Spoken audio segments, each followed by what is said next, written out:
everybody, Tiny House Dreaming here. So it's Thursday, but yes, I am in the same clothes. I don't really have an excuse. I haven't taken a shower yet. I didn't even think about taking clothes back to the hotel yesterday, so that's kind of the well, actually, even if I would have taken clothes to the hotel, I would have changed clothes, but still been dirty because I left like my shower bag and everything. I literally moved everything over to the truck, so I wouldn't have had like my loofah, soap, shampoo, my own towel, none of that. So I basically just took my clothes off, went to sleep, and put them back on. I'm gonna take a shower before I leave the terminal, but I got over here today with the intention of picking up the keys from the tire shop because I left the truck over here last night at midnight. My tires were supposed to get changed out, and there's a nail in one of my tires, but nothing ever happened last night. So I got put on the books for an appointment at 10 a.m., which is like 10:10 in the morning, and my truck hasn't been pulled in yet, but hopefully they will soon. But in the midst, I got over here and made that appointment early, and in the midst of that, I was able to like plug in stuff to the inverter. I realized the inverter didn't work. Like it had power coming in, but when I plugged in something, there was no power going out to whatever it was that I plugged in. So I took it over to the tractor shop. They thought at first it was a fuse, but it wasn't. So they actually put in a whole brand new inverter, which is working now. Like I see everything I plugged in is like actually charging, the lights are on and everything. So that's cool. So at least I got that taken care of in the midst of waiting for my tire appointment to come up. It ain't like I realized that later. So I was able to do everything then. I got my all my spare parts and like my bottles of oil and antifreeze and all of that stuff. I do have to go back to pick up a knob for my door. I don't think I showed you guys my little door in the bunk, like it opens to the outside. And I think I'll use it for like when I buy groceries, I'll put the groceries up on my bed, so instead of having to carry them up into the truck. But the door needed a knob. The guy ordered it the other day. And when I was getting my inverter fixed, I went and checked on it. He said in about 30 minutes. That was about an hour ago, so it's probably there.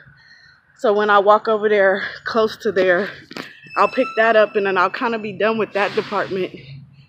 And I still need to go to the logs department and the permit department to get my permit book for my truck, specifically for my truck. I know David ended up getting the truck he wanted yesterday afternoon.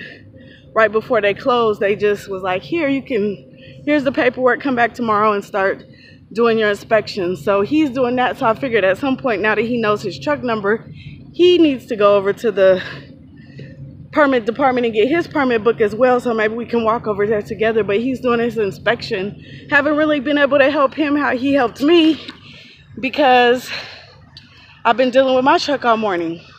And I'm washing my clothes. My coat is actually washing. They're probably just sitting there. I need to go figure that out and get them out so I'm not hogging up a washer. Here comes my friend Scott, who's a flatbedder. Long and strong, flatbed!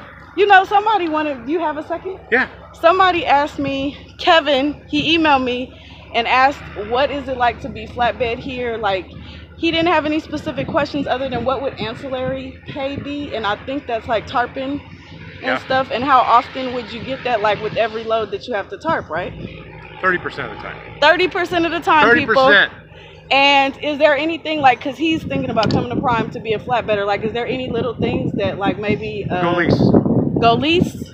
Company on flatbed, not so much. I did a lot of research. Lease for flatbed is the only way to go because it's all about where the freight is, where it's not. Tarp loads. My first run, we 800 miles, stopped 7 times in Southern California, had tarp and untarp every time. Tell me how you can make money on that.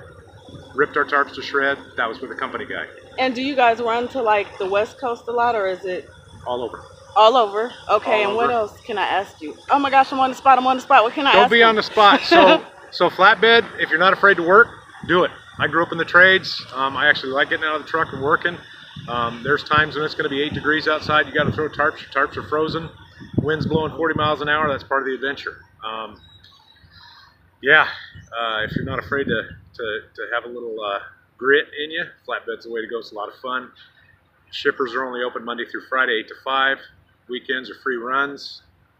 You guys make the same as we do, the 42 cents a mile, unless you go lightweight? Well, it's 47, or is it more? Yeah, pretty much. Okay, and yeah. Can you do a lightweight when you're a flatbedder, like that truck? I don't know, to be honest. I was just looking at Dave's truck, and I don't know. I don't know if you can. But okay. I'll try to find that out. I'm trying to think of what else he emailed me. He was very thorough on his questions, and I said I'm going to try to find Scott. I didn't think I would see you, though. But I'm glad I caught you, and you're, like, not camera shy. That's kind of cool. No. Okay. Yeah, Flatbed's, it's a good way to go if you got a little grit in you. You want to, get some hard work. The freight is very obscure, if you will. Adverse. You're going to pick up different places. You might find yourself out in a farmer's field. Very little docks. How often do you back up? That would be probably people's big question, because it's the rumor that flatbedders don't have to really learn how to back. So is that... We have to, because if you do back, it's in a really wacky, obscure place. And then there's always truck stops. You always got to stop at a truck stop, right? Especially being end so up low. with a blind side at a busy truck stop at night with everybody trying to get in, and you will panic. So you got to learn how to back. Yeah. Put that rumor to rest. Flatbedders they know how to back too. No, yes. If anything, more so, because we get in some really wacky places at the docks and everything else, and it's like, you got to know what you're doing. Nice. So yeah. Okay. But yeah, it's fun. Thank you. Teeny houses. It's all good. I'll be back in a little bit. Okay, I'll see you later. So I don't remember what I was talking about before I ran into Scott. I think I was talking about that David got his truck, which is right there. He's inside, but and some people said, like, you still got him on camera yesterday. He knows that. I realized I got him on camera, so I texted him and said, you know what? All the hiding you did, and you still were through the window, and I sent him a picture. He was like, it's okay. Go ahead and post it. I was going to try to figure out how to blur him out or something, but he was cool with it. So that's just, I won't, like, if you tell me that you're not cool with being on camera and I accidentally get you, I will not put you on camera just because. Just know that about me. I'm not going to be like, oh, I'm posting it anyways. That's not who I am. I do not want anybody to be on camera that doesn't want to be. And I will always ask your permission before I just, like, walk up to you and start recording you. That's not going to happen either. But I'm going to let you guys go. I'm going to help him finish up. He needs to check his inverter and stuff, so I got in cigarette lighters. I got my plugs, and I'm going to give it to him so he can make sure everything is kosher on his truck. And I still haven't gotten my first load. Yeah, so once I know where I'm going, know where I'm headed, I'll probably come back, make a little video, and I'll add it to this video and post it as one. So I will talk to you guys later. Well, guys, I'm back. I just came out of driver's lineup. I got my permit book. I got my missing best pass. A couple of you guys left comments. Don't forget your best pass, which is another one of those permit things you put on your window. It's like a little sticker. And it gets you through, like, Kentucky and Texas and a couple states. But I got that. It's in my folder. I got all my trip sheets, my comm data checks. So I'm getting there, getting closer to being able to leave. Now I got to go back and see about my knobby thing on the door that they ordered in the parts department. He said it should be there in 30 minutes. And this was like at 9 o'clock. So it definitely should be there because it's about 12:30 p.m. right now. And I'm gonna go check on the tire shop. I haven't even walked past the truck because I was like, man, if the truck ain't in the tire shop yet, it's like 2.5 hours. So that should have given them plenty of time to at least pull the truck in, even if they're still working on it. I at least just wanted to go in there because it was supposed to be done at midnight. So I'll walk past there after I get my knob from the parts department, and we'll see. And once my truck comes out of the tire shop, like I see that the tires are done, I'm gonna give my fleet manager, or the old one that's gonna help me get out of here, I'm gonna give him a ring and see what we can do about getting me a load. So we'll see how that works out, but I will be back and let you know how everything goes. Hey guys, Tiny House Dreaming back again. I am here at the hotel. Obviously it's dark outside. It's like maybe 9 o'clock right now here in Missouri. I got my shower. I feel good. About to go to sleep. I I just wanted to check in to add this to the end of the video. So obviously I didn't get out of here today, but right as I was walking back from the permits department, I stopped at the parts department, got my knob. That went well. I got my gallon of bug wash stuff that goes, windshield washer fluid, that's what it's called. I have the worst time with words when I be on the camera. It is so funny. Hopefully you guys laugh at that, like, and not be like, what is wrong with this girl? But anyways, sidetracked. It's getting late and I'm getting tired, so I get sidetracked very easily. So on the way back from picking up my knob, I ran into my old fleet manager, or my trainer's fleet manager. And he was like, hey, I've been waiting to hear from you. I think I got you a load. So I do have a load going to Victorville, California. The person that's under the load right now is bringing it from Georgia to the terminal. And he will probably be pulling in the terminal noonish, hopefully a little bit before noon, but he said about the same time I was talking to him, he said about this time tomorrow, and I think it was like 12:30. So hopefully the person will be there by noon tomorrow, and I'll be able to pull out. The only thing I will have to do, I literally finished everything on my checklist. The only thing I have to do is once I hook up to the trailer that the person's gonna drop, I think it's a guy, is I will go through the wash bay to get my tractor and trailer washed. I mean, you have to be hooked up to a trailer to get washed, but I mean, why not wash the trailer? But anyways, so I just wanted to check in with you guys and let you know that I will be leaving tomorrow. Unless like something random happens. The fleet manager did let me know that he doesn't work tomorrow, but he was like, if you're cool with that, here to Victorville, I don't have any stops in between. And then from Victorville, my driver manager that's in Utah will be able to kind of pick me up, and then he'll start being the one to route me. But this guy is just getting me out of here and kind of as far west as he can, you know.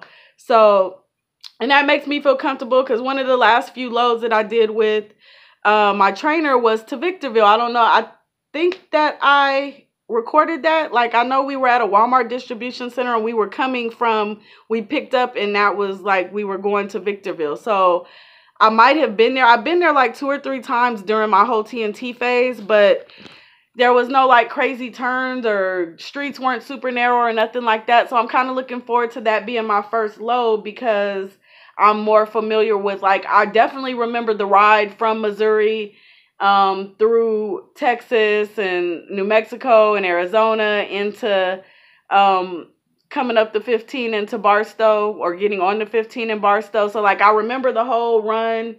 So that's a good load for my first load. Like, it's not there's no like scary hills or anything like that. It's a pretty, I mean, there are hills, but not anything scary. It's a pretty smooth drive, so I think I will be okay. But yeah, so there you go. I'll try to make a video tomorrow, or at least start a little clip of a video, like maybe before I leave before I leave the terminal tomorrow. And, you know, and then I'm planning on, so tomorrow, if I'm leaving at like noon to 1 o'clock-ish, because even if he gets here at noon, I still have to get the trailer washed, depending on how many people are doing that. That could be like a 30-minute process. So I'm planning on trying to, I don't want to be running too late at night, like for the first at least few weeks. Hopefully, if I can at all have any control over it, I want to try to get to truck stops. Like, I want to run during the day and try to get to truck stops before it gets too late. Too late where like almost all the spots are filled, and there's like one spot here, one spot there, and like they're super tight and it's dark and I'm trying to back. Like, I would prefer to get there early while there's still a good amount of spots, you know, where I can pick the best one and kind of take the easy spots. I mean, not like it's all backing practice, but I don't want like the super hard parking situations right on. I mean, you know, I want to kind of smooth as I get more comfortable. So hopefully I will be able to pull out with this load, and I'm hoping to get like 250-60 miles to Oklahoma City. Me and David were kind of talking about it, and he was like, yeah, that would be a good plan, to leave the terminal, drive for like 4.5, 5 hours, get past Interstate 44 and onto Interstate 40 and kind of shut down for the night somewhere there. And then, like, you know, take my 10-hour break, go to sleep, get some rest, and then pick up early in the morning so I can kind of start my flow of being able to drive days. where I'm able to like shut down at about maybe between 3 and 4 o'clock in the afternoon, and then again take my 10-hour. It's about 1,600 miles from here to where I'm going to be dropping at. So, and I believe the fleet manager said that it was due Monday or Tuesday. So I'm thinking it's kind of an open window from like Monday evening into Tuesday morning. Of course, I'm going to try to get it there as soon as possible at the early part of the window. But he was like, it's good. You can take your time, not take your time, but you ain't got to feel super rushed. So that's cool. That's my plan. But I'll check back in another video to let you guys know how everything went tomorrow, and what time I was leaving the terminal. Maybe I'll try to film as I'm getting washed so you guys can see that. I don't know. But I'll check in tomorrow, you guys. Wish me luck. Hopefully I don't need it. For the last hour plus, I've been sitting here with an Atlas. I went to the company store today and bought the Atlas. And today, while I was at the terminal for a couple hours, in between, because I met with David and we did the whole truck inspection, and we doing different things. He had a class for learning, because he's been training on a manual. So if you've been on a manual like your PSD and TNT, they make you take this class for automatics just so you know how to work the automatic, because it's not exactly like a car, like in traffic, where you can keep hitting the brake and the accelerator. There's certain things that a truck is different, just because you'll burn out your clutch, even though it's not a clutch that you're pushing on.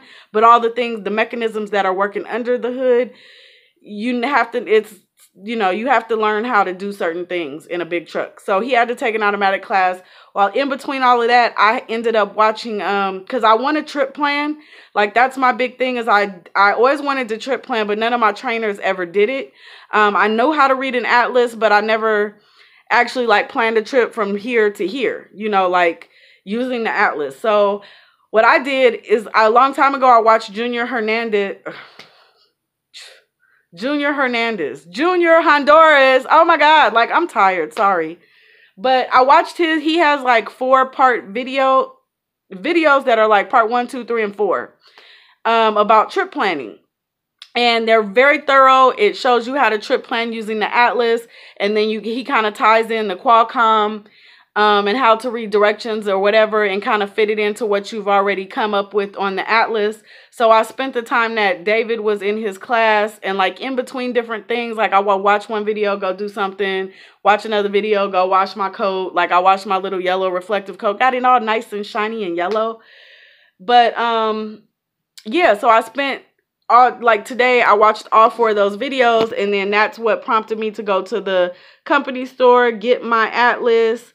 And since I've been back in the hotel, I've just been sitting here kind of reading over my Atlas, even though I don't know the exact address. So I'll put his link in the description of his video series for the trip planning. But if you watch him, he uses a notepad, and he writes all the information down, the trip number, the empty miles, loaded miles, the shipper's address, the receiver's address, any stops that you have in between that.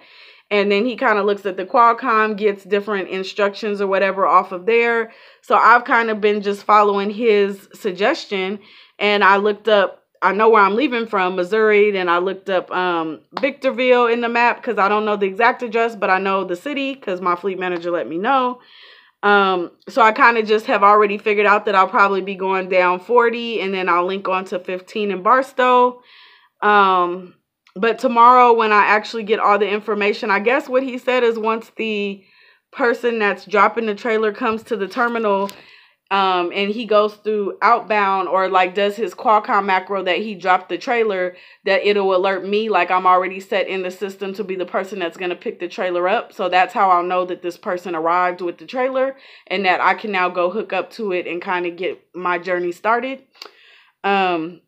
But once I know the address and have all the details, then I'll really hone in and do exactly what Junior did, as far as I got my notepad, I got my clipboard, I'm ready to write all my stuff down. I just need the address and the exact, everything about the trip, so I can do that. But I definitely suggest that you trip plan. Well, who am I? I don't know. I haven't even been on my first solo load, but I plan on trip planning. Hopefully your trainer's teaching you how to trip plan, even if you don't use it every time, just so you know how to do it. So if you get stuck in a pinch, but I really like how Junior does it old school, because you never know when you're going to go through a space where your cell phone shuts down or whatever. And to have everything right there, I like the way he was reiterating to like take your little notebook into the shippers with you instead of, fumbling through your phone, like looking for trailer numbers and all these different things, because I was doing that when I was out there during TNT. I would like kind of rely on the Prime app, but maybe the trailer number wouldn't be in here, so I would have to go back to a message to like look at that to get the trailer number, then come back into the load assignment to look for whatever. So I was kind of going back and forth a lot, where if it was all just right there on the pad, how easy is that? And today, Big John, I bumped into you in the cafeteria. You know who you are. I did tell you that I had your contact information, but I do not. So I'm going to be leaving to go to the terminal at maybe 7 a.m. tomorrow, and I should be there until maybe noon, unless the guy comes earlier with the trailer. But if you happen to be there, like, I hope that I see you so I can get your contact information, because I definitely need you as a resource. So if you see me, know that I need your contact information. I don't even know if you're going to watch this in time, but if you do, I'm checking for you. That rhymed and I didn't even mean it to. Like, I'm getting tired. I'm about to go to sleep. I'll talk to you guys later. Have a good night, everybody.